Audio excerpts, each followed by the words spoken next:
Hello everyone! In this video, I'm going to show you how to add your bank to your Venmo account so that you can easily transfer money back and forth between the two.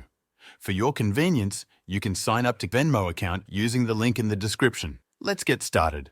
First, open up your Venmo app and head to the bottom right where you'll see the profile icon. Tap on that, then tap on the Settings button. Scroll down until you find Payment Methods and click on it. Here, you'll see an option to add a bank account or card. You can choose from 3 options: a bank account, a debit card, or an Amex Send account. Let's start by linking a bank account. You have 2 choices: instant verification or manual verification. Manual verification requires you to enter your bank's routing and account number. For now, let's go with instant verification. Click on Instant Verification, then click Continue.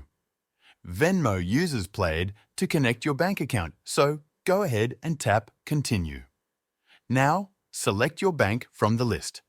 If you don't see your bank, use the search bar to find it. Enter your bank username and password, then hit Submit. It might ask you to verify your bank, so choose a verification method, tap Continue, and enter your verification code. Once that's done, select your primary bank account. Since I only have one account, I'll just click Continue. You'll then see a message saying, Success!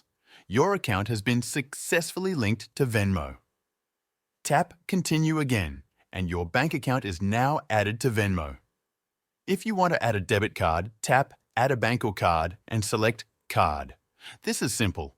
Just enter your card number, expiration date, security code, and zip code, then hit Add. And that's basically how you can add a bank account or debit card to your Venmo account. If this video helped you out, feel free to buy me a coffee using the link in the description. This will support the channel so I can keep making more videos like this.